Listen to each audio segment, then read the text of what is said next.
Mi nuera me llamó vergüenza de la familia, sin saber que mi idea simple me llevaría a la portada de Forbes y a 32 millones. Hoy, todavía siento cómo esas palabras me atravesaron el alma como cristales rotos. Hoy, eu vou te contar algo que nunca pensei que contaria. E se você, por um segundo, sentir que isso parece familiar, só peço que deixe um like e se inscreva. Vai me ajudar a continuar desabafando. Mi nombre es Aurelia Fernández. Tengo 64 años y vivo en un pequeño apartamento del segundo piso en la colonia Roma Norte, Ciudad de México. Mis manos están marcadas por 60 años de trabajo, limpiando casas ajenas, lavando ropa hasta que los nudillos se me agrietaran, cosiendo botones bajo la luz tenue de una lámpara que todavía conservo. Mi hijo Tomás es mi único tesoro después de enviudar hace 15 años, cuando Roberto murió en esa maldita fábrica textil que nunca cumplió con las medidas de seguridad. Ese martes de octubre, mientras preparaba agua de Jamaica en mi cocina pequeña, esa cocina donde el azulejo está despostillado, pero donde cada rincón guarda el aroma de canela y vainilla que aprendí de mi madre, recibí una llamada que me cambiaría para siempre. Era Lucía, mi nuera, con esa voz dulce que usaba cuando necesitaba algo. Suegra, ¿puedes venir esta tarde? Los niños quieren verte, y además necesito que me ayudes con unas cosas de la casa. Mi corazón se llenó de esa alegría tonta, que solo entienden las abuelas que esperan cualquier excusa para abrazar a sus nietos. Me puse mi vestido azul marino, el mismo que uso para las ocasiones especiales desde hace 5 años, y tomé el Metrobús hacia Polanco, donde viven en esa casa de 3 pisos que Tomás compró con su trabajo como gerente de ventas. Llegué 15 minutos antes de lo acordado. La empleada me abrió la puerta y me dijo que la señora Lucía estaba en el jardín, hablando por teléfono. Me senté en la sala, admirando esos muebles de cuero beige que cuestan más que todo lo que tengo en mi apartamento, cuando escuché su voz filtrándose por la ventana entreabierta.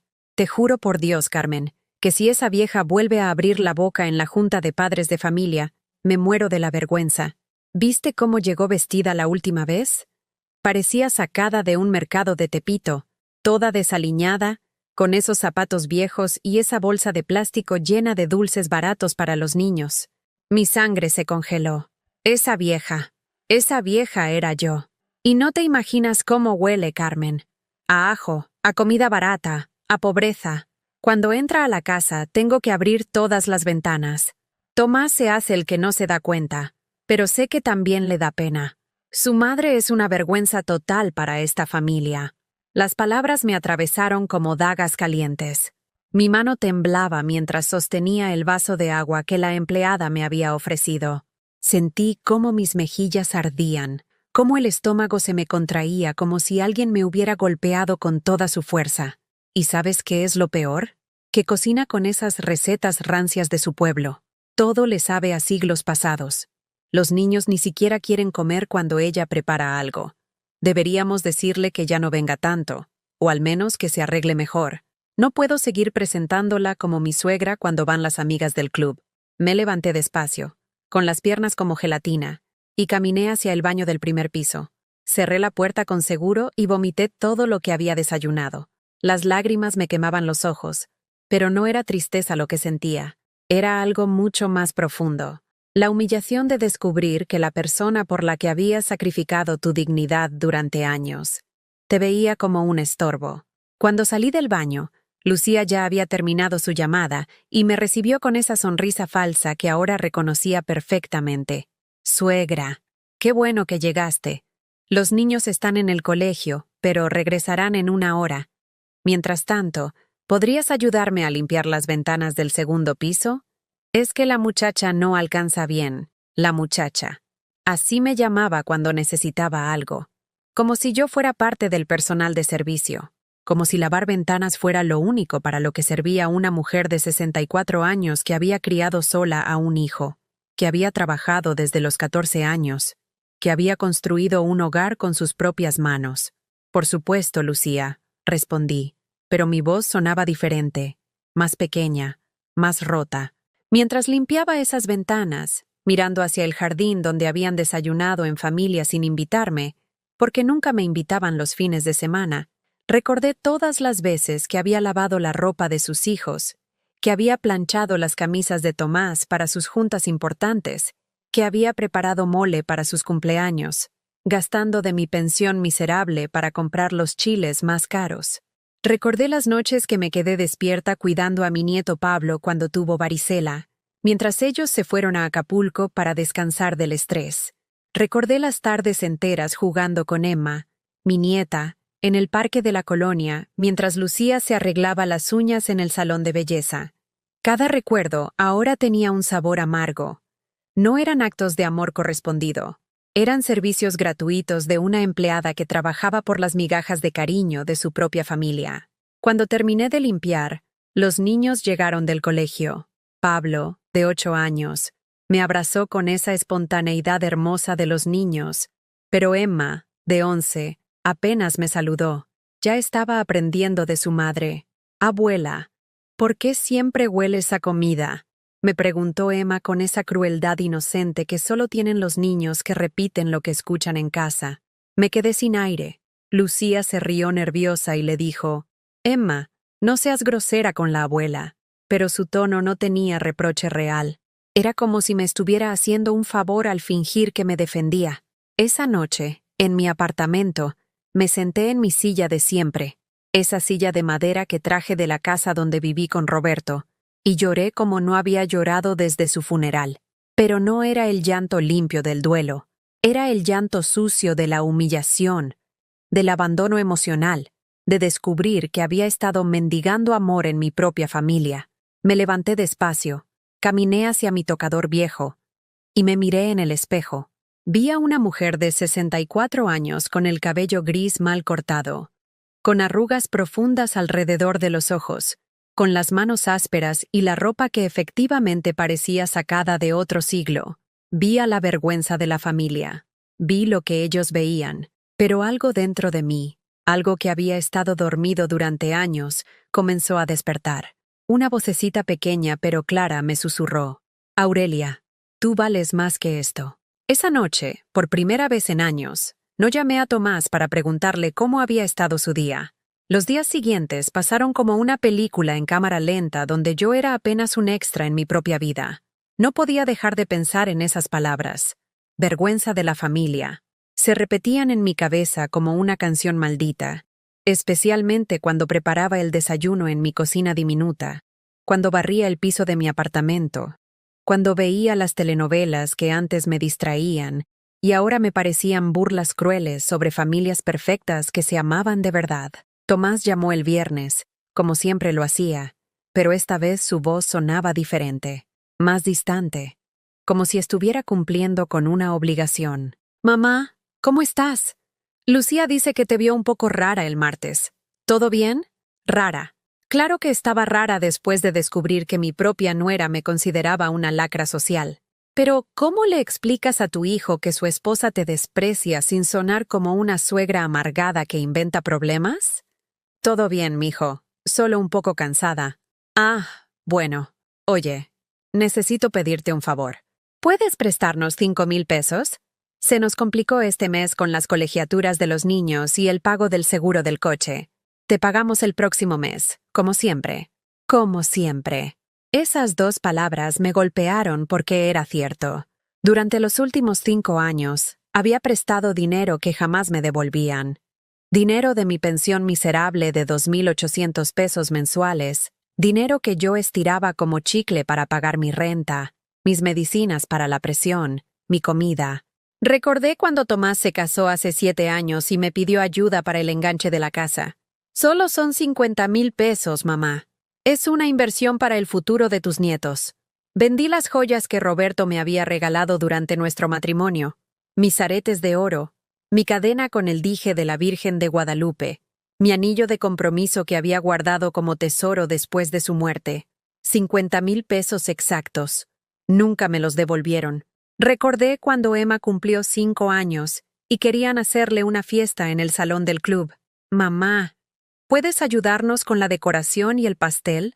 Solo son 8,000 pesos, pero es que queremos que Emma tenga el cumpleaños que merece». Gasté 2 meses completos de mi pensión en globos, manteles, flores y un pastel de 3 pisos que encargué en la pastelería más cara de la colonia. En la fiesta, me presentaron como la abuela que nos ayudó con los detalles, como si fuera parte del servicio contratado. Recordé las Navidades donde yo llegaba con regalos para todos, juguetes para los niños, perfumes para Lucía, camisas para Tomás, y ellos me daban una tarjeta genérica que decía «Para abuela», con cariño, sin firma personal, como si la hubieran comprado 5 minutos antes de que llegara. Recordé las noches enteras que pasé en vela cuando Pablo estuvo internado con neumonía hace 2 años. Me quedé en el hospital mientras ellos se turnaban para ir a trabajar, para no perder días de sueldo. Yo dormía en una silla incómoda, comía galletas saladas y café de máquina. Le cantaba canciones de cuna para que no tuviera miedo. Cuando se recuperó, Tomás me dijo, «Gracias por cuidarlo, mamá. Sabíamos que podíamos contar contigo. Contar conmigo. Como se cuenta con un servicio disponible las 24 horas, sin costo, sin quejas, sin derecho a cansarse. Mamá, ¿estás ahí? ¿Puedes con los 5,000 o no?» Su impaciencia me despertó del túnel de recuerdos. Lo más triste es que ni siquiera se molestaba en inventar pretextos creativos. Solo asumía que yo diría que sí, como siempre. «Déjame ver qué puedo hacer, Tomás». «Perfecto. Lucía pasa mañana por el dinero». «Ah, y por cierto, el domingo es el cumpleaños del papá de Lucía. Vamos a celebrar en su casa de Cuernavaca. Mejor no vayas, mamá. Es que va a ser algo muy familiar, ya sabes. Y el abuelo Carlos es muy tradicional. No queremos incomodarlo. No queremos incomodarlo». O sea, no querían que yo incomodara con mi presencia, con mi ropa barata, con mi olor a ajo y pobreza. Como había dicho Lucía, esa noche me senté en mi mesa de la cocina con mis cuentas esparcidas como cartas de tarot que predicen desgracias. Mi pensión, 2,800 pesos. Mi renta, 1,200. Luz, gas, agua, 400. Medicinas, 300. Comida, 600 si era muy cuidadosa. Me quedaban 200 pesos para emergencias, ropa, cualquier imprevisto que la vida quisiera aventarme. Los 5,000 pesos que me pedía Tomás representaban casi 2 meses de gastos básicos. Tendría que pedir prestado a la señora Esperanza del apartamento 4B, esa mujer que limpia oficinas en las madrugadas y que siempre me saluda con genuina calidez cuando nos encontramos en el pasillo. Tendría que humillarme pidiendo dinero a una mujer que gana menos que yo, para dárselo a mi hijo que maneja un coche que cuesta más que todo lo que yo he ganado en mi vida. Pero lo más doloroso era recordar cómo habían cambiado las cosas después de que Lucía llegó a nuestras vidas. Antes, Tomás me visitaba los domingos. Desayunábamos juntos en mi cocina pequeña, me contaba de su trabajo, me preguntaba por mis amigas del mercado, por doña Carmen que vende verduras y que conoce todos los chismes del barrio. Veíamos las caricaturas en la tele mientras yo le planchaba sus camisas, y él me ayudaba a reparar algún desperfecto del apartamento. Después de casarse, las visitas se volvieron esporádicas. Después, solo llamadas telefónicas. Después, solo cuando necesitaba algo. Y ahora, ni siquiera fingía que le importaba cómo estaba yo. Solo llamaba cuando ocupaba dinero, o cuando necesitaba que cuidara a los niños, o cuando Lucía tenía alguna tarea doméstica que prefería delegar en la suegra que no tiene nada más que hacer. El sábado llegó Lucía por el dinero. Yo había tenido que pedirle prestado a la señora Esperanza, inventando que era para una medicina nueva que el doctor me había recetado. Me dolió mentirle a esa mujer buena que me ofreció los 5,000 pesos sin hacer preguntas, con la confianza de alguien que sabe lo que significa necesitar ayuda. Lucía llegó vestida como modelo de revista. Pantalones blancos de marca, blusa de seda, zapatos que costaban más que mi renta mensual. Ni siquiera se sentó. Se quedó de pie en la puerta, como si mi apartamento fuera contagioso. «Gracias por el préstamo, suegra. Ya sabes cómo están las cosas. Todo cada vez más caro. O todo cada vez más caro», decía mientras traía en la muñeca una pulsera de oro que no había visto antes, mientras olía a perfume francés, mientras sus uñas perfectas me extendían la mano esperando que yo pusiera los billetes en su palma, como una limosna al revés. «Lucía, ¿Cuándo creen que puedan devolverme el dinero?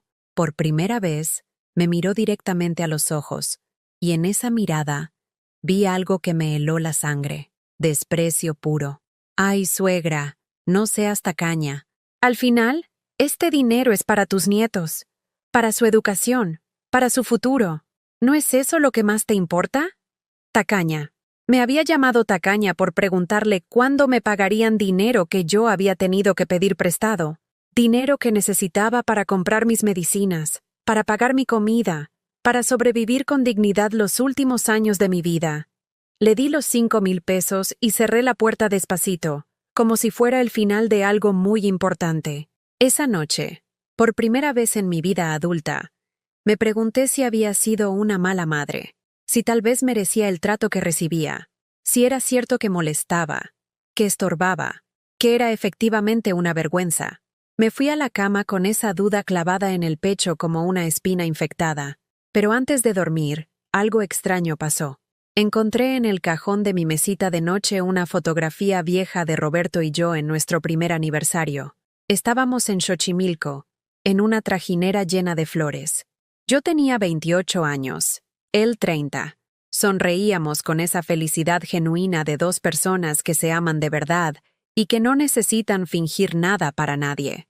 La mujer de esa fotografía tenía dignidad, tenía amor propio, tenía derecho a ser feliz. ¿En qué momento había perdido todo eso?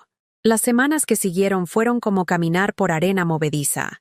Cada día se hundía un poco más en esa sensación de ser invisible, de no importar, de existir solamente cuando necesitaban algo de mí. Mi cumpleaños número 65 llegó un jueves de noviembre. Me desperté temprano, como siempre, preparé mi café de olla y me senté junto a la ventana esperando. Esperando una llamada, un mensaje, cualquier señal de que alguien recordara que ese día, hace 65 años, yo había llegado al mundo. El teléfono no sonó en toda la mañana. Revisé mi celular viejo cada 5 minutos, pensando que tal vez se había descompuesto, que tal vez no había escuchado el timbre. A las 2 de la tarde, marqué a Tomás. «Bueno, hijo, soy yo». «Ah, hola mamá. ¿Todo bien? Estoy en una junta. Solo quería saludarte. Hoy es... Bueno, ya sabes qué día es hoy». Un silencio largo, tan largo que pensé que se había cortado la llamada. «Ah, sí, tu cumpleaños. Perdón, mamá, se me había olvidado por completo. Tenemos un proyecto muy importante en la oficina. Pero felicidades, ¿eh? Después te hablamos para celebrar. Después. Siempre después». Colgué el teléfono y me quedé ahí sentada, viendo cómo las horas pasaban lentas como miel fría. A las 8 de la noche, la señora Esperanza tocó mi puerta. Traía un pedazo de pastel de 3 leches y una vela. «Feliz cumpleaños, Aurelia. Que Dios le dé muchos años más de salud». Fue la única persona que se acordó. Una mujer que apenas conocía desde hacía 2 años, que trabajaba limpiando oficinas para sobrevivir, había recordado mi cumpleaños cuando mi propia familia lo había olvidado. Esa noche lloré hasta quedarme sin lágrimas. No era solo el cumpleaños olvidado. Era la acumulación de 100 pequeñas crueldades que me habían estado matando por dentro sin que yo me diera cuenta. Como cuando llegaba a su casa y Emma, mi nieta, me decía: «Abuela, ¿por qué siempre traes la misma ropa?». Y Lucía se reía como si fuera gracioso, como si la pobreza fuera un chiste que todos podían disfrutar menos yo. Como cuando Pablo estaba contando en la mesa sobre su día en el colegio y yo trataba de participar en la conversación, y Lucía me interrumpía: «Aurelia, mejor ve a la cocina a ver si ya está lista la comida». Como si mis palabras no tuvieran valor, como si mi presencia fuera tolerable solo cuando estaba sirviendo, como cuando Tomás hablaba de sus logros profesionales, y yo, orgullosa, trataba de contar a alguna visita cómo había criado sola a ese hombre exitoso, y él me cortaba con una sonrisa incómoda: «Mamá, mejor cuéntanos de otras cosas». Como si mi sacrificio fuera algo vergonzoso de lo que no se debía hablar en público. El colmo llegó un domingo de diciembre. Era el festival navideño de la escuela de Emma, y me invitaron porque necesitaban que alguien cuidara los abrigos de los padres de familia mientras ellos veían el espectáculo. No era para que yo viera a mi nieta cantar villancicos. Era para que trabajara gratis como guardarropa. Durante 2 horas, estuve de pie en un cuartito húmedo, colgando sacos caros, abrigos de marca, bolsas que costaban más que mis gastos de 3 meses. Los padres de familia me entregaban sus cosas sin siquiera mirarme a la cara, como si fuera parte del mobiliario. Algunos ni siquiera me daban las gracias. Cuando terminó el festival, Emma llegó corriendo emocionada. «Abuela, ¿viste mi canción? ¿Te gustó mi vestido? No pude verte, mi amor». Estaba cuidando los abrigos. La cara de decepción de esa niña de 11 años se me quedó grabada para siempre. No era culpa suya. Era culpa de sus padres, que me habían convertido en servidumbre familiar en lugar de tratarme como la abuela que merecía estar en primera fila aplaudiendo a su nieta. Esa noche, ya no pude más. Llegué a mi apartamento y algo dentro de mí se quebró definitivamente. No fue un grito. No fue un berrinche. Fue algo mucho más profundo. Un colapso silencioso, como cuando se rompe la cuerda más importante de una guitarra y el instrumento entero pierde su capacidad de hacer música. Me senté en mi sillón viejo, el mismo donde Roberto y yo solíamos ver las telenovelas de las 9, y por primera vez en mi vida adulta, me permití pensar lo impensable. ¿Qué pasaría si yo simplemente dejara de existir para ellos? ¿Cuánto tiempo tardarían en darse cuenta si dejara de contestar el teléfono? ¿Cuánto tiempo tardarían en preguntar por mí si no apareciera cuando me necesitaran para cuidar niños, prestar dinero, limpiar ventanas, hacer de guardarropa en eventos sociales? La respuesta me aterrorizó porque la sabía con certeza. Solo me buscarían cuando ocuparan algo. Me levanté como sonámbula y caminé hacia mi tocador.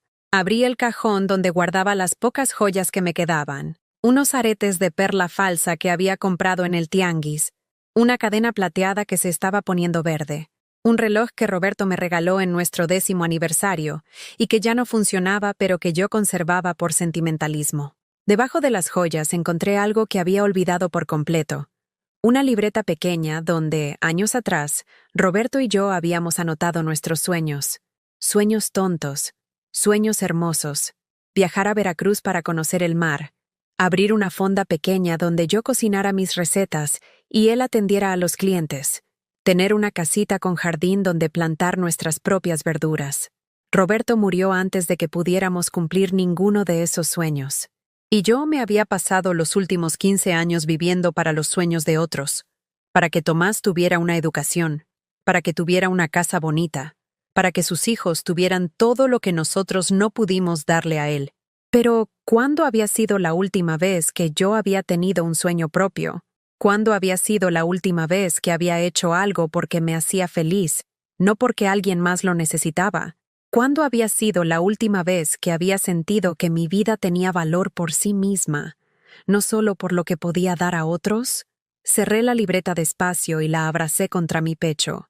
Por primera vez en años, en lugar de pensar en lo que tenía que hacer por otros, me pregunté, ¿qué quiero hacer por mí? La pregunta me asustó porque no sabía la respuesta.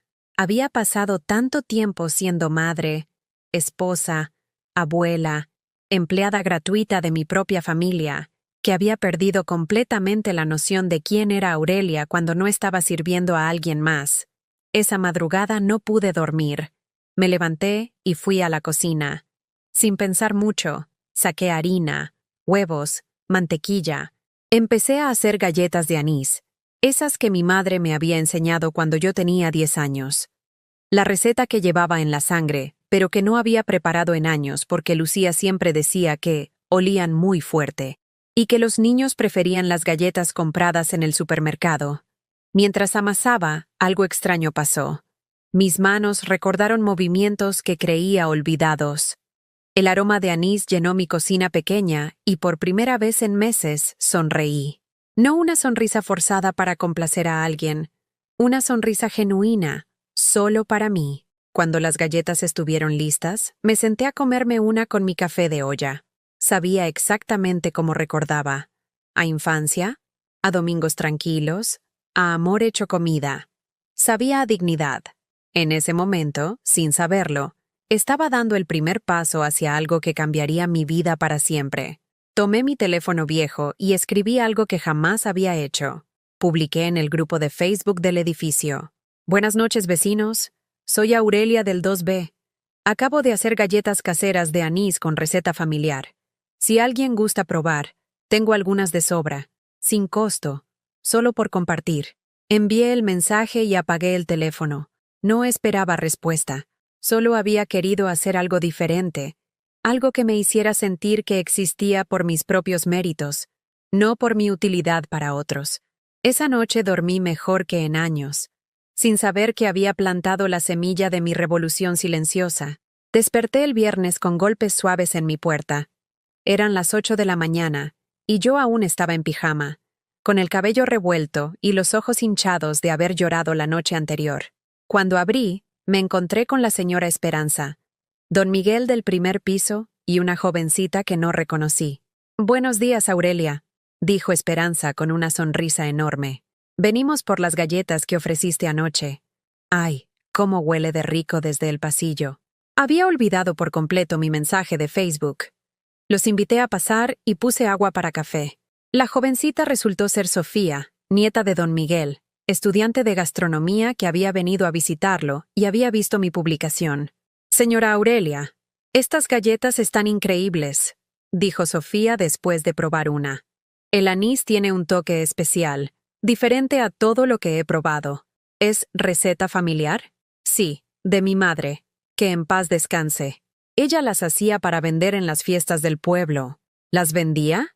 ¿Y usted nunca pensó en hacer lo mismo?» La pregunta me tomó por sorpresa. Nunca había pensado en vender comida.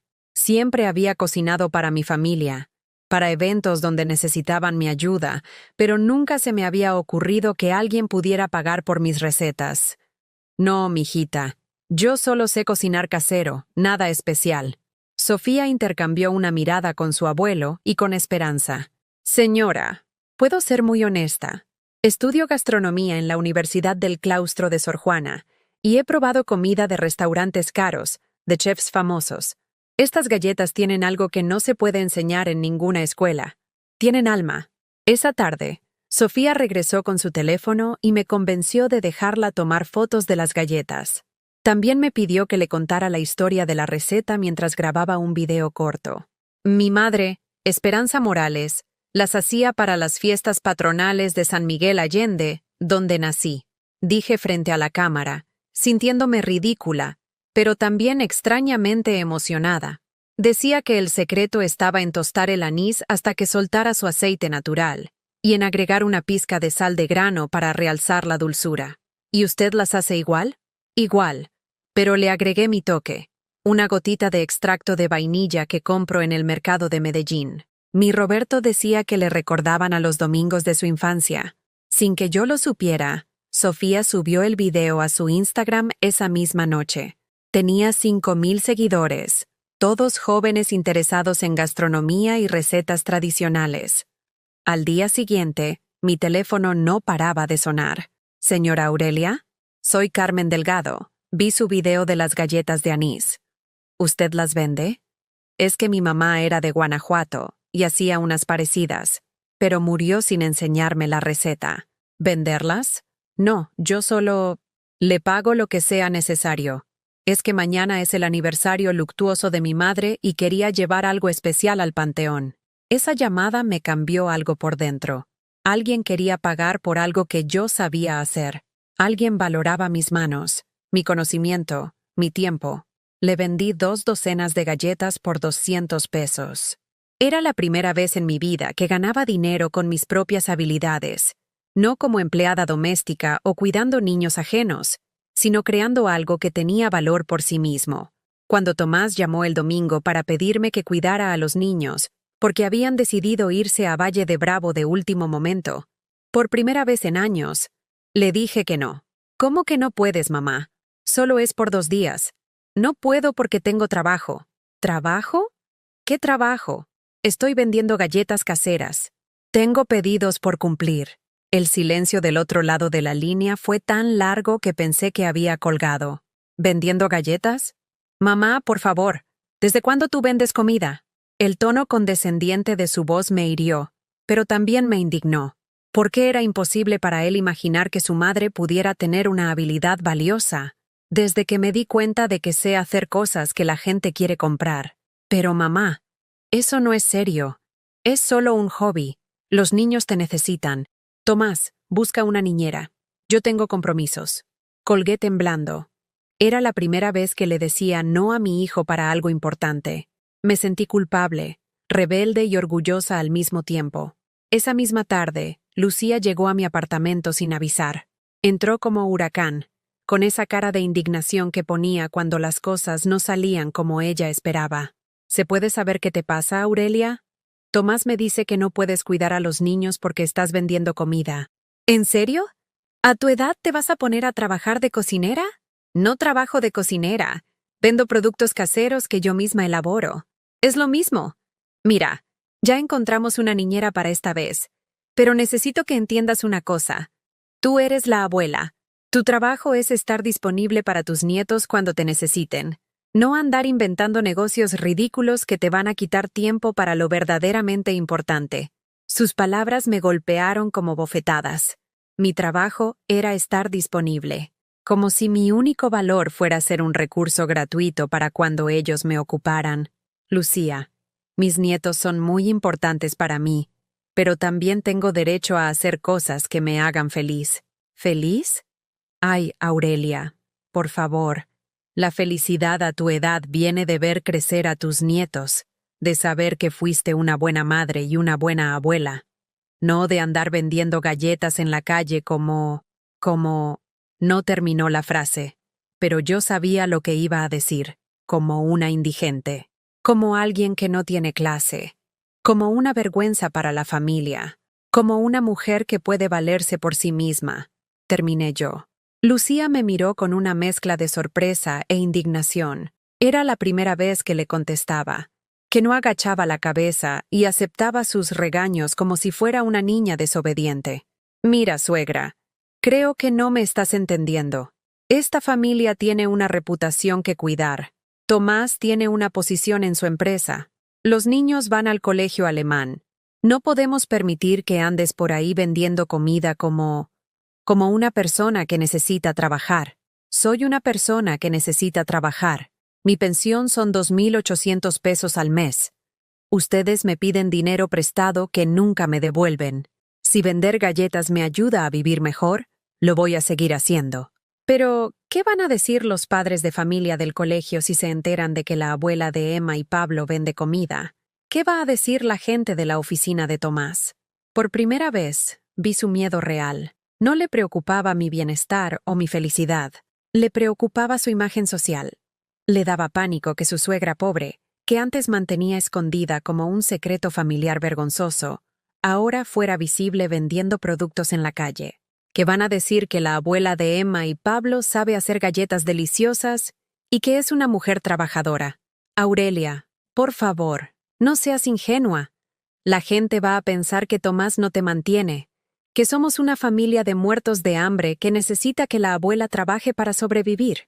Y ahí estaba la verdad completa. El desprecio hacia mi pobreza no era solo por mi apariencia o mi olor a ajo.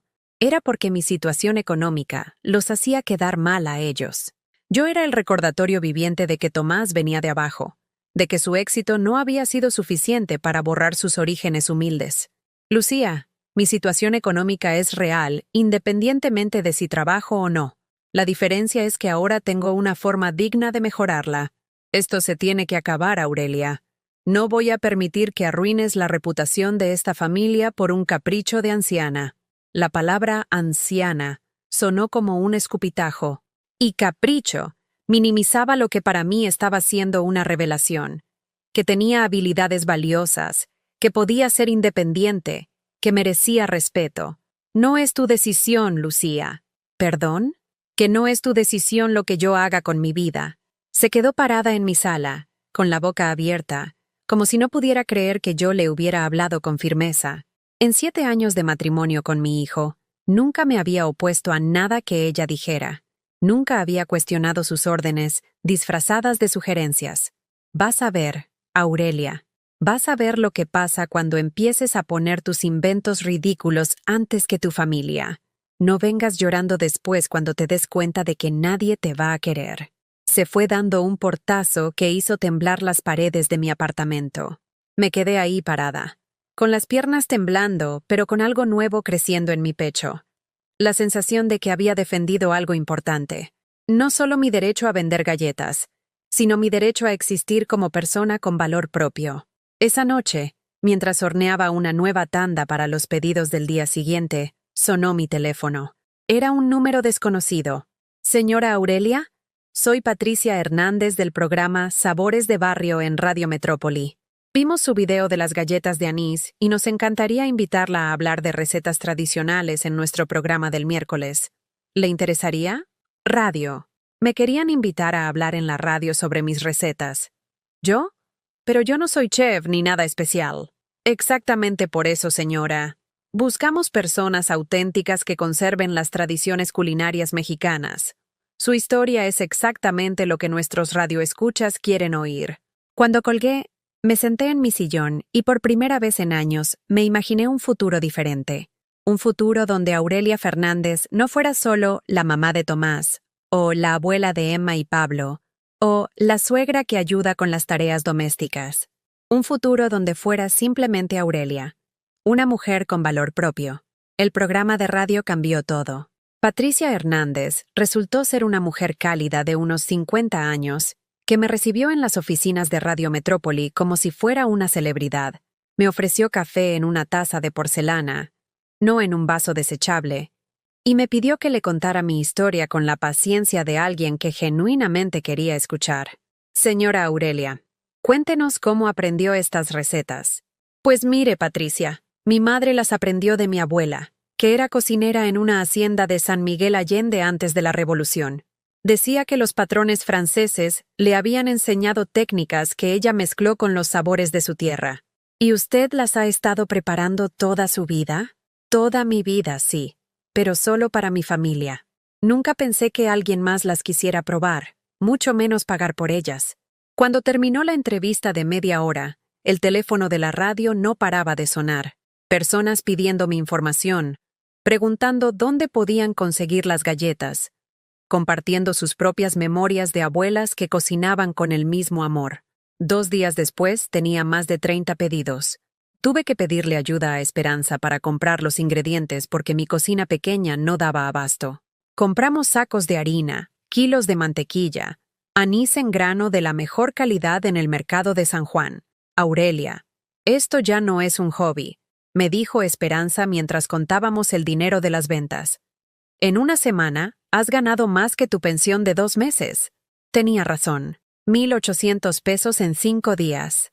Era dinero real, ganado con mis propias manos, con mi conocimiento, con mi trabajo. Por primera vez en años, fui al banco no a sacar los últimos pesos de mi cuenta, sino a depositar dinero. La cajera, que ya me conocía por mis visitas siempre nerviosas para retirar efectivo, me miró con curiosidad cuando vio el fajo de billetes. «¿Todo en orden, señora Fernández?» «Todo perfecto, mijita. Vengo a depositar». «¿A depositar?» La sorpresa en su voz me hizo reír. Claro que le parecía extraño. Yo siempre había sido la señora mayor que llegaba angustiada a sacar sus últimos pesos, que revisaba su saldo con cara de preocupación, que suspiraba al ver lo poco que le quedaba. «Sí, a depositar. Estoy empezando un pequeño negocio». Salí del banco caminando diferente, con la espalda más derecha, con la cabeza en alto, con una sensación nueva en el pecho que tarde me di cuenta era orgullo. Orgullo de mí misma. Esa tarde, Tomás llegó a mi apartamento sin avisar. Lo vi por la ventana subir las escaleras con esa cara seria que ponía cuando venía a hablar conmigo de algo importante. Pero esta vez, yo no sentí la ansiedad de siempre. No me pregunté qué había hecho mal o qué necesitaría de mí. «Hola, mijo. ¿Vienes por galletas? Ya tengo una tanda lista». «Mamá, necesitamos hablar». Se sentó en mi sillón como si fuera el dueño del apartamento, con esa postura autoritaria que había heredado de su padre, pero sin la dulzura que Roberto tenía para suavizar la firmeza. Lucía me contó lo que pasó el otro día. «Esto se está saliendo de control, mamá». «¿Qué se está saliendo de control?» «Negocio tuyo. Medio barrio está hablando de que mi madre anda vendiendo comida». La semana pasada, el director de recursos humanos de la empresa me preguntó si era cierto que mi mamá, Había salido en la radio hablando de recetas. ¿Y qué le dijiste? Le dije que estabas pasando por una crisis de identidad de la tercera edad y que ya se te iba a pasar. Sus palabras me dolieron más de lo que esperaba. Crisis de identidad de la tercera edad. Como si mi necesidad de sentirme útil y valiosa fuera una enfermedad mental temporal. Tomás, no estoy en crisis. Estoy trabajando. Mamá, por favor, tú no necesitas trabajar. Nosotros te ayudamos cuando ocupas algo. ¿Me ayudan? ¿Cuándo me han ayudado? Siempre, mamá. Te damos dinero cuando lo necesitas. Yo les doy dinero a ustedes cuando lo necesitan. Dinero que tengo que pedir prestado porque mi pensión no alcanza. Pero ese es nuestro acuerdo familiar. Tú nos apoyas cuando podemos. Nosotros te apoyamos cuando podemos. Acuerdo familiar. Como si fuera normal que una pensionada de 65 años le prestara dinero a un gerente de ventas que ganaba 10 veces más que ella. Tomás, ¿cuándo fue la última vez que ustedes me apoyaron con dinero? Se quedó callado un momento largo. Los dos sabíamos la respuesta. Nunca. En 7 años de matrimonio con Lucía, no habían pagado ni una sola de mis medicinas, ni un peso de mi renta, ni siquiera una despensa cuando mi dinero no alcanzaba. Eso no es el punto, mamá. El punto es que esta obsesión con vender comida te está cambiando. Ya no eres la misma. Tienes razón. Ya no soy la misma. Y tampoco tienes tiempo para los nietos. Emma me preguntó ayer por qué ya no vas a recogerla al colegio. La manipulación emocional. El arma más efectiva que habían usado conmigo durante años. Usar a mis nietos como escudo para sus exigencias. Emma puede preguntarme directamente si quiere verme. Ya tiene 11 años. Sabe usar el teléfono. ¿Ves? Esto es exactamente lo que te digo.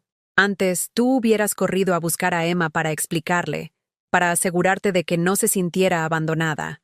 Ahora parece que no te importan. Me importan muchísimo. La diferencia es que ahora entiendo que amarlos no significa desaparecerme como persona. Mamá, por favor, esto tiene que parar. Está afectando a toda la familia. ¿Cómo los está afectando? Nos da pena, mamá. Nos da pena que la gente piense que no podemos mantener a nuestra madre, que tiene que ponerse a vender comida en la calle. Ahí estaba la verdad otra vez. Pena. Vergüenza. Su preocupación no era por mi bienestar, sino por cómo se veían ellos ante otros. Tomás, yo no vendo comida en la calle. Tengo un emprendimiento casero que está creciendo. Tengo clientes que valoran mi trabajo. Tengo ingresos propios que me dan dignidad. ¿Hay dignidad? Mamá, tu dignidad viene de ser mi madre, de ser la abuela de mis hijos. No necesitas buscarla en otros lados. Por primera vez en mi vida, vi a mi hijo con una claridad que me asustó. No era malvado, pero era profundamente egoísta. Para él, mi valor estaba completamente definido por mi utilidad hacia él y su familia. La idea de que yo pudiera tener una identidad propia, aspiraciones propias, éxitos propios, lo incomodaba porque significaba que ya no podría controlar completamente mi tiempo y energía. Mijo, yo te voy a seguir queriendo igual que siempre. Voy a seguir siendo tu madre y la abuela de tus hijos, pero también voy a seguir siendo Aurelia. ¿Qué significa eso? Significa que tengo derecho a tener mi propia vida. Se levantó del sillón con un suspiro de exasperación, como si estuviera tratando con una adolescente rebelde en lugar de con su madre de 65 años. Está bien, mamá. Sigue con tu proyecto si eso te hace feliz. Pero cuando te des cuenta de que estás perdiendo lo verdaderamente importante por perseguir fantasías, no vengas a llorar con nosotros. Después de que se fue, me quedé sentada en mi sala, sintiendo emociones contradictorias. Parte de mí quería correr detrás de él, pedirle perdón, prometerle que dejaría todo y regresaría a ser la madre y abuela disponible las 24 horas que había sido siempre. Pero otra parte, una parte nueva y cada vez más fuerte, sabía que había cruzado una línea de la que no podía regresar. Ya no podía fingir que mi felicidad no importaba. Ya no podía pretender que existir solo para otros era suficiente. Esa noche horneé hasta las 2 de la madrugada. Galletas de anís, polvorones de limón, cocadas que recordaba de las ferias de mi pueblo. Cada tanda que sacaba del horno era una declaración de independencia. Sofía apareció al día siguiente con noticias emocionantes. Señora Aurelia, Un food blogger muy famoso, compartió su historia en Instagram. Tiene 200,000 seguidores. Ya tengo 50 mensajes de personas pidiendo información sobre sus productos. 50 pedidos más. Mi cocina pequeña ya no iba a ser suficiente. Necesitaba pensar en grande, planear, organizar. Por primera vez en mi vida, tenía un problema hermoso. Más demanda de la que podía satisfacer. Sofía, ¿tú crees que esto pueda crecer más? Señora, esto puede ser enorme, pero necesita ayuda profesional, registro de marca, página web, tal vez hasta un local pequeño. Un local, una página web, registro de marca. Conceptos que me parecían de otro mundo, pero que Sofía mencionaba como posibilidades reales para mí. Esa noche, por primera vez en 15 años, no llamé a Tomás para preguntarle cómo había estado su día.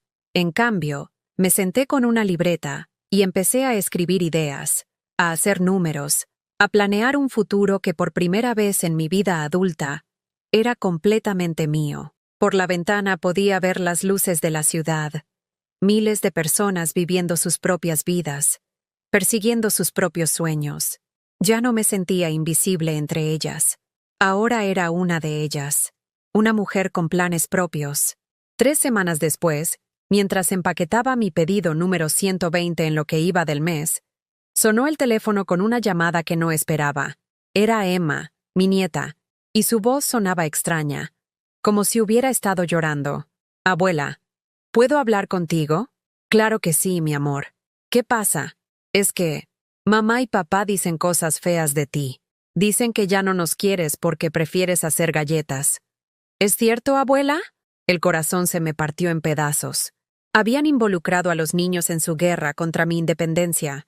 Habían usado a una niña de 11 años como mensajera de su manipulación emocional. Emma, mi amor, ¿tú qué crees? ¿Crees que yo podría dejar de quererte?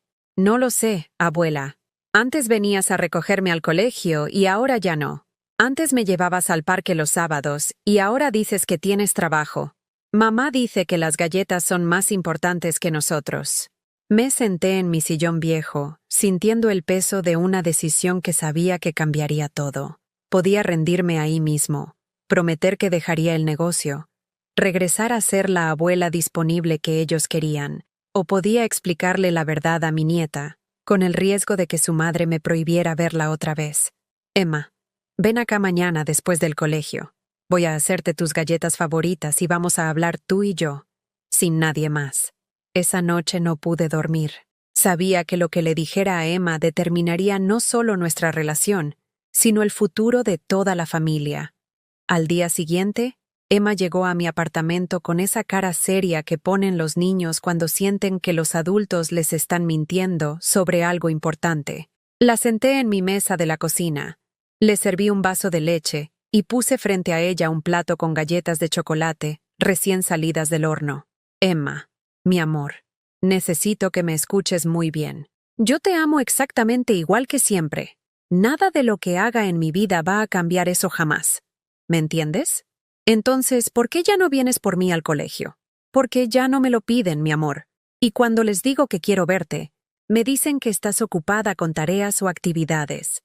Emma frunció el ceño, como si estuviera recordando conversaciones que había escuchado a medias. Pero mamá dice que tú ya no tienes tiempo para nosotros. Emma, ¿sabes cuánto ganaba tu abuela antes de hacer galletas? ¿No? 2,800 pesos al mes. ¿Sabes cuánto pago de renta? ¿No? 1,200 pesos. ¿Sabes qué significa eso? Emma negó con la cabeza, pero sus ojos inteligentes me decían que estaba empezando a entender. Significa que tu abuela tenía que elegir entre comprar medicina o comprar comida. Significa que cuando ustedes me pedían dinero prestado para sus colegiaturas o sus fiestas, yo tenía que pedírselo prestado a la vecina porque no tenía. ¿En serio? ¿En serio? Y ahora, haciendo galletas, gano más en una semana que lo que ganaba en un mes. Eso significa que puedo comprar mis medicinas, pagar mi casa y hasta ahorrar un poquito. Emma masticó una galleta lentamente, procesando información que obviamente nadie le había dado antes. ¿Y por eso estás más contenta? La pregunta me tomó desprevenida. ¿Estaba más contenta? Sí, definitivamente sí. Sí, mi amor. Estoy más contenta porque me siento útil, porque sé que puedo cuidarme sola, porque la gente me valora por algo que sé hacer muy bien. ¿Y nosotros? Ustedes siguen siendo lo más importante de mi vida. Pero ya no soy solo su abuela. También soy Aurelia, la señora que hace las mejores galletas de la colonia. Emma sonrió por primera vez desde que había llegado. Sí, haces las mejores galletas. Las de la escuela saben feas comparadas con las tuyas. Pasamos la tarde horneando juntas. Le enseñé a medir la harina, a batir los huevos hasta que quedaran espumosos, a formar las galletas con las manos.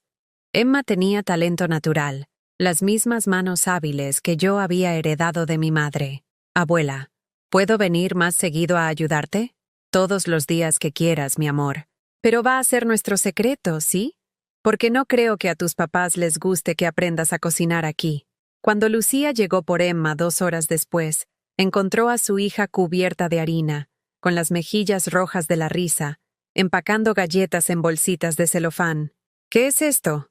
Mamá, mira. Aprendí a hacer galletas de avena. Y abuela me va a enseñar a hacer pay de limón la próxima semana. La cara de Lucía se transformó en una máscara de furia que no se molestó en ocultar frente a Emma. Emma, ve al carro. Tu abuela y yo necesitamos hablar. Cuando la niña salió, Lucía se me acercó con una agresividad que nunca había mostrado tan abiertamente. ¿Qué le metiste en la cabeza a mi hija? Le enseñé a hacer galletas. Le lavaste el cerebro contra nosotros. Emma llegó a la casa ayer diciendo que entendía por qué necesitabas trabajar, que era normal que las abuelas tuvieran dinero propio. ¿Y eso está mal? Está mal cuando destruye la autoridad de los padres. Está mal cuando una niña de 11 años cree que sabe más que los adultos sobre temas familiares. Lucía, Emma es muy inteligente. Tenía derecho a saber por qué cambié mi rutina. Emma tenía derecho a que su abuela siguiera siendo su abuela, no una empresaria frustrada que usa a los nietos para validar sus fantasías de grandeza. Fantasías de grandeza. Como si ganar dinero honradamente fuera una ilusión ridícula para alguien como yo. Lucía, Emma siempre va a ser bienvenida en mi casa, pero ya no voy a permitir que usen a mis nietos para manipularme. ¿Manipularte? ¿Te parece manipulación que una familia espere que la abuela se comporte como tal? Me parece manipulación que me digan que no los quiero cuando no hago exactamente lo que ustedes esperan. Lucía se quedó callada un momento, como si estuviera decidiendo qué tan lejos podía llegar en esa conversación. Está bien, Aurelia, ya veo cómo están las cosas. Tomás y yo hemos estado hablando, y llegamos a una conclusión. Mi estómago se contrajo. Conocía ese tono. Era el mismo que había usado cuando me dijo que no había lugar para mí en la cena de Nochebuena. Si sigues con esta obsesión de las galletas, si sigues poniendo tu negocio antes que tu familia, no vas a ver más a los niños. Las palabras cayeron como bombas en mi sala. Chantaje puro. La amenaza más cruel que podían hacerme. ¿Me estás prohibiendo ver a mis nietos? Te estoy dando a elegir. O eres abuela o eres vendedora de galletas. No puedes ser las dos. ¿Por qué no puedo ser las dos?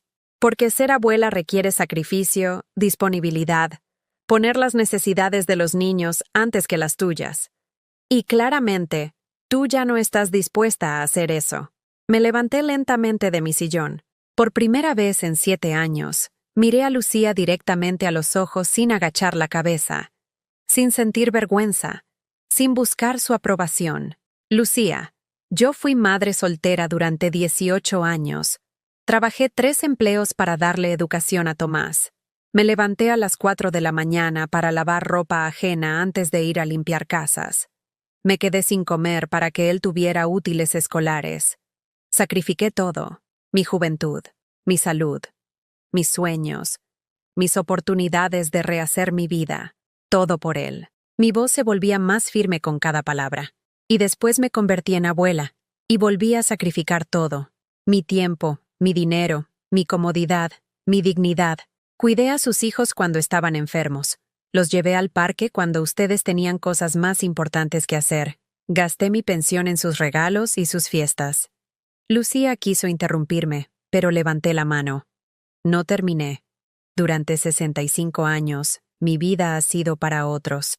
Para Roberto, para Tomás, para ustedes, para Emma y Pablo. 65 años siendo útil, siendo servicial, siendo invisible.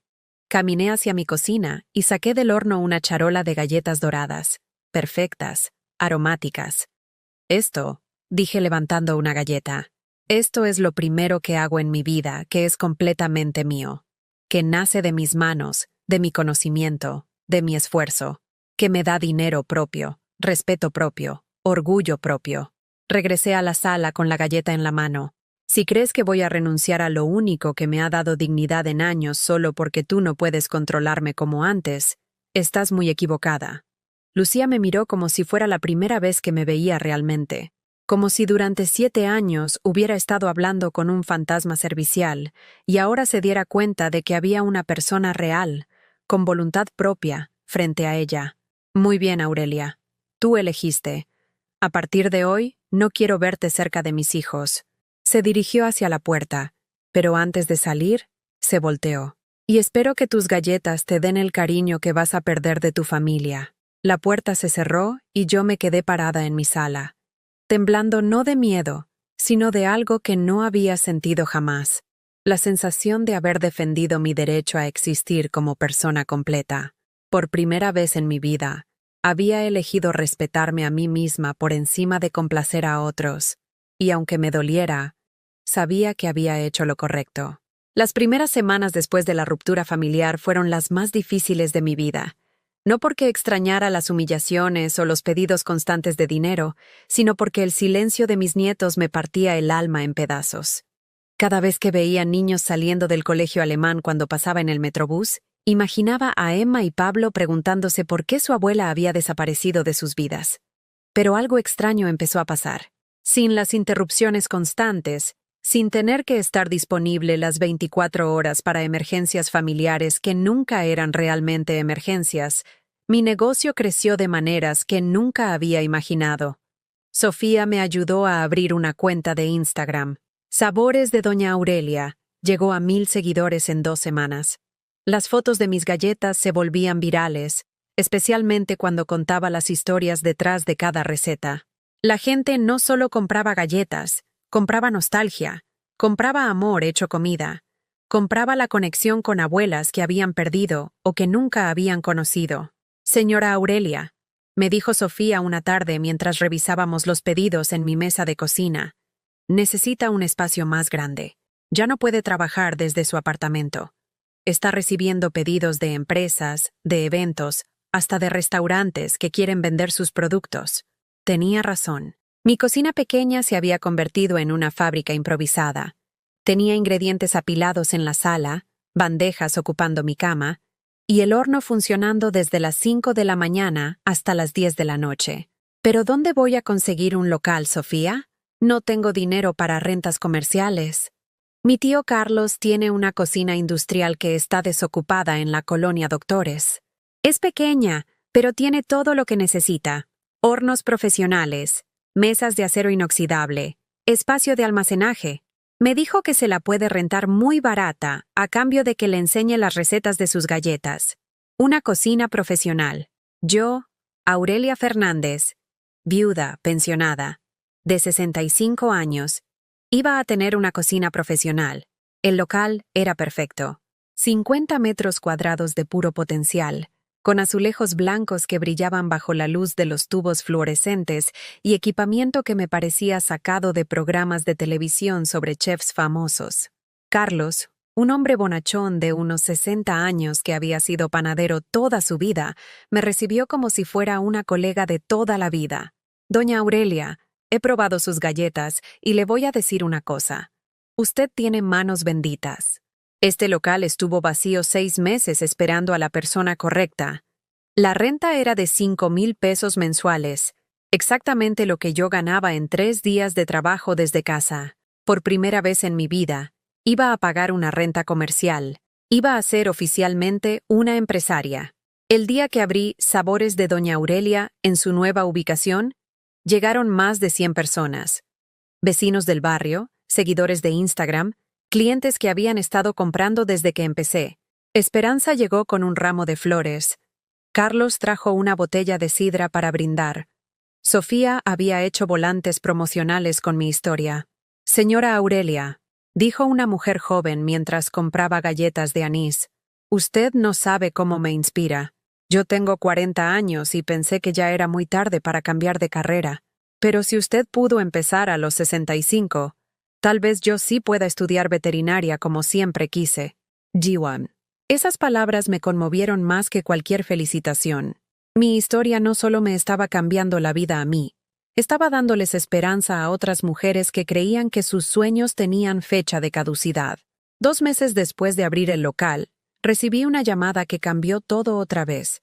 Señora Aurelia Fernández, soy Mercedes Castellanos de Forbes, México.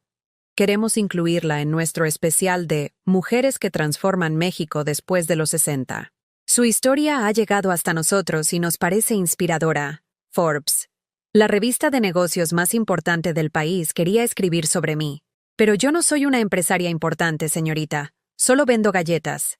Señora, en 6 meses usted pasó de no tener ingresos propios a facturar más de 100,000 pesos mensuales. Eso la convierte en una empresaria exitosa, independientemente de su edad o su producto. La entrevista se publicó en diciembre, justo antes de Navidad. Aurelia Fernández, de abuela invisible a empresaria de 65 años, fue el título. La foto de portada me mostraba en mi cocina industrial, con mi delantal favorito, sosteniendo una charola de galletas recién horneadas, sonriendo con una seguridad que yo misma no sabía que tenía. El artículo contaba toda mi historia, el desprecio de mi nuera, los años de sacrificio no reconocido, la decisión de valorarme a mí misma, el crecimiento del negocio, la ruptura familiar.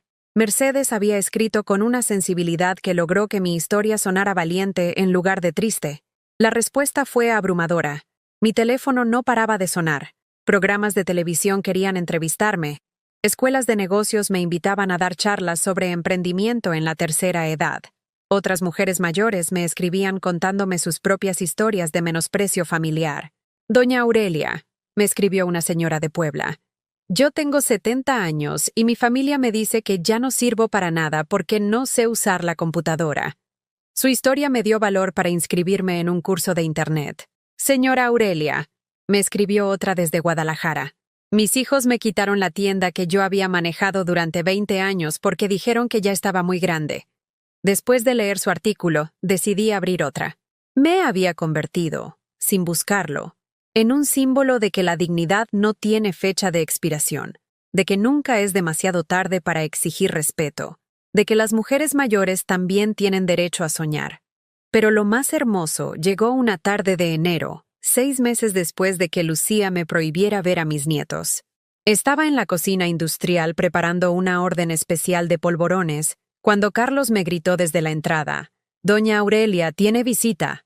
Salí secándome las manos en el delantal y me encontré con Emma, mi nieta de 12 años, ya más alta, con el uniforme del colegio arrugado y la cara que ponía cuando había tomado una decisión importante. «Hola, abuela». «Emma, mi amor, ¿cómo llegaste hasta acá?»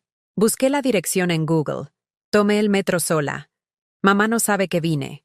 Se acercó y me abrazó con esa intensidad que solo tienen los abrazos de reencuentro. Olía a perfume de adolescente y a rebeldía. «Abuela, vi tu foto en la revista. Papá la escondió, pero yo la encontré. Saliste en Forbes. ¿En serio?» «En serio, mi amor». «¿Y es cierto que ganas mucho dinero con las galletas?» «Sí, es cierto».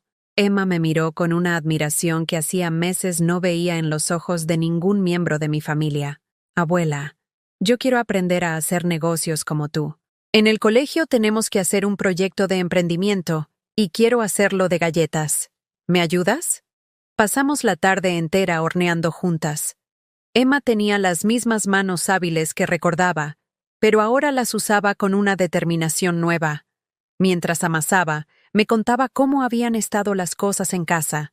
«Mamá y papá dicen que tú nos abandonaste por el dinero, pero yo leí el artículo completo, abuela. Entendí lo que realmente pasó». «¿Qué entendiste, mi amor?» «Que tú nunca nos abandonaste. Que ellos te abandonaron a ti primero». Esas palabras, saliendo de la boca de una niña de 12 años, me hicieron llorar por primera vez en meses. Pero no eran lágrimas de tristeza, eran lágrimas de orgullo. Mi nieta había crecido lo suficiente para entender la diferencia entre amor y abuso, entre cariño genuino y manipulación emocional. Emma, yo siempre los voy a querer a ustedes y a Pablo. Siempre van a tener un lugar en mi corazón y en mi vida. ¿Puedo venir más seguido? Sin que mamá se entere. Puedes venir cuando quieras, mi amor, pero no quiero que tengas problemas en tu casa. Abuela, yo ya soy grande.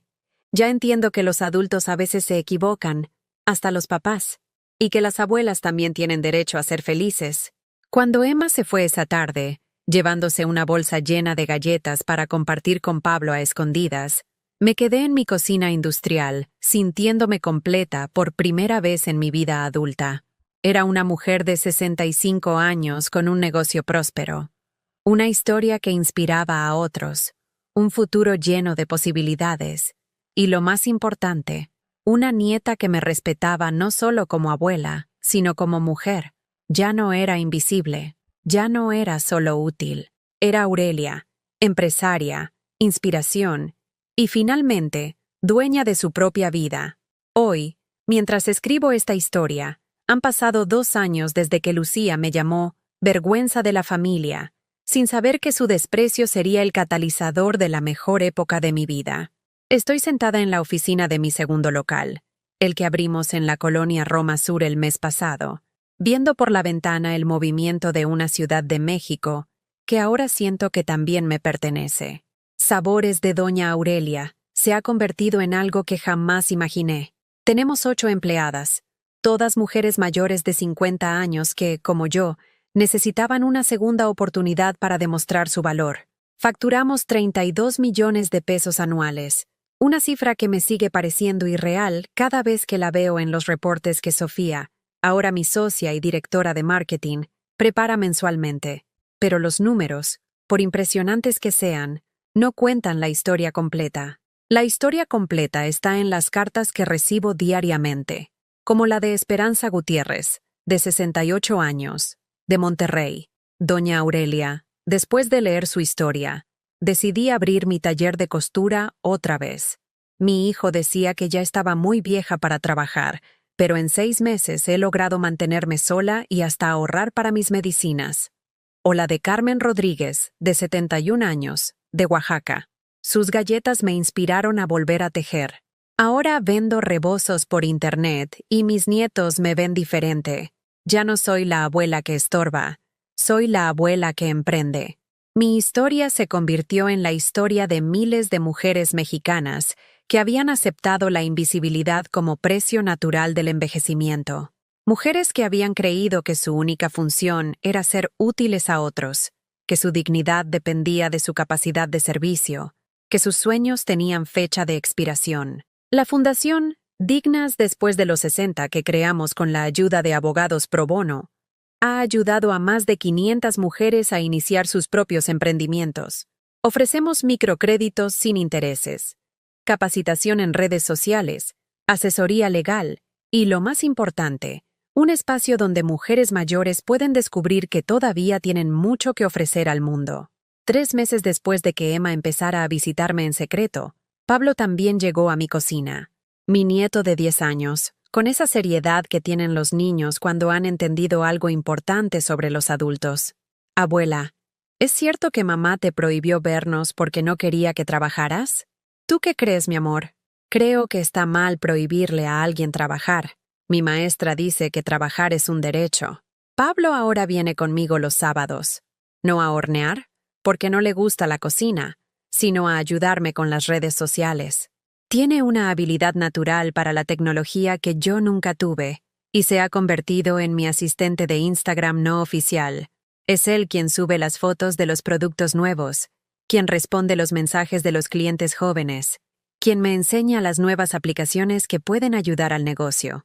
Abuela, me dijo el sábado pasado mientras editaba un video de mí preparando cocadas. Cuando sea grande quiero tener un negocio como el tuyo.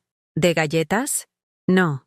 De lo que sea, pero quiero que sea mío, como el tuyo es tuyo. Esas palabras me llenaron de un orgullo diferente al que sentía cuando mis hijos sacaban buenas calificaciones o conseguían empleos. Era el orgullo de saber que mis nietos me veían no solo como la abuela que los quiere, sino como un ejemplo de lo que se puede lograr con determinación y autorrespeto. Tomás y Lucía siguen viviendo en su burbuja de Polanco, fingiendo que yo no existo mientras disfrutan de la comodidad económica que les da no tener que ayudar a una madre dependiente. De vez en cuando, Sofía me cuenta que ha visto publicaciones de Lucía en Facebook presumiendo la independencia de su suegra emprendedora, como si mi éxito fuera algo que ella hubiera fomentado en lugar de combatir. No me molesta su hipocresía. De hecho, me divierte, porque entiendo que su necesidad de apropiarse narrativamente de mi historia es una confesión involuntaria. Saben que estaban equivocados, pero su orgullo no les permite admitirlo directamente. El mes pasado, Emma cumplió 13 años. No me invitaron a la fiesta, pero ella vino a mi local al día siguiente con una sonrisa travieso y una confesión que me llenó de alegría. Abuela, en mi fiesta todos mis amigos preguntaron si era cierto que mi abuela era la señora de las galletas famosas de Forbes. Cuando les dije que sí, me pidieron autógrafos para sus mamás. ¿En serio? En serio. Y cuando mamá se dio cuenta, se puso tan orgullosa que empezó a contar tu historia, como si ella hubiera sido tu mayor apoyo desde el principio. Emma y yo nos reímos juntas, cómplices de una verdad que solo nosotras conocíamos completamente. Su madre podía reescribir la historia para quedar bien con las otras mamás del colegio alemán, pero Emma había sido testigo de la realidad.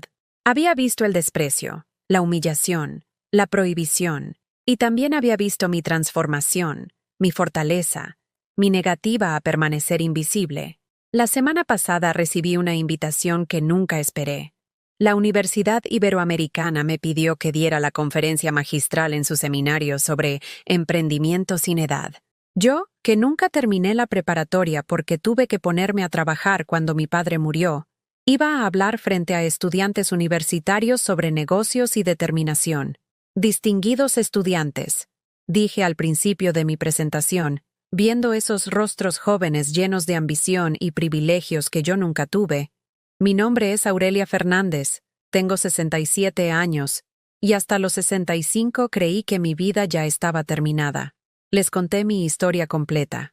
El desprecio, la manipulación, la invisibilidad, pero también la decisión, el primer peso ganado con mis manos, la primera vez que me defendí, el crecimiento del negocio, la ruptura familiar, el reconocimiento profesional, la lección que quiero compartir con ustedes, dije al final. No es que nunca es tarde para empezar. Esa frase es bonita pero vacía.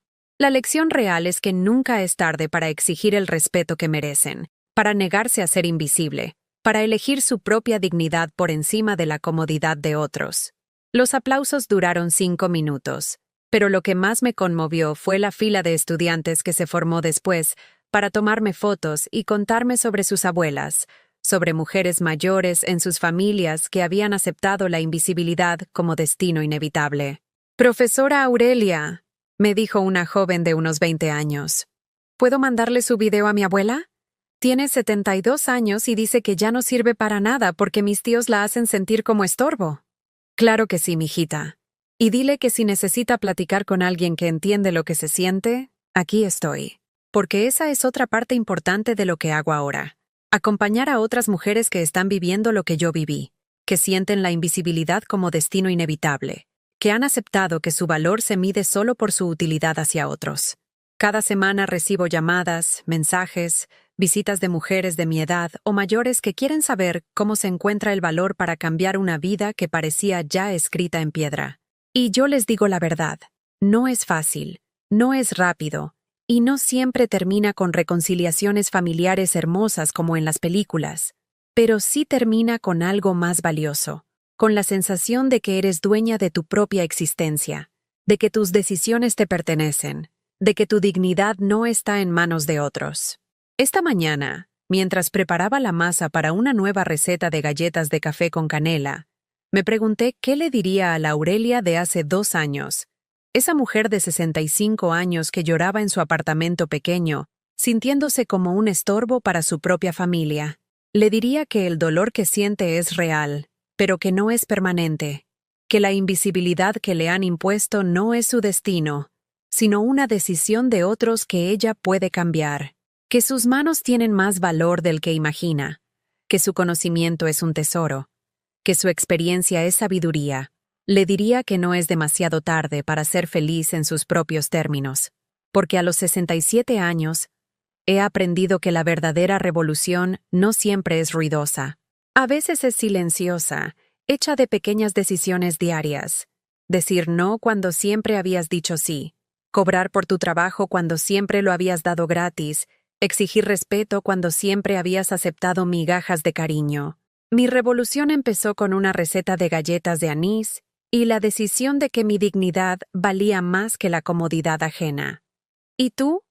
¿Has vivido algo parecido o conoces a alguien que esté pasando por esta invisibilidad impuesta por la familia? Cuéntame en los comentarios. Tu historia importa tanto como la mía. Y si esta historia te llegó al corazón, por favor compártela. Tal vez haya una Aurelia en tu familia, en tu barrio, en tu vida, que necesita saber que no es demasiado tarde para brillar con luz propia. Dale like y suscríbete para que este mensaje llegue a quien más lo necesita escuchar.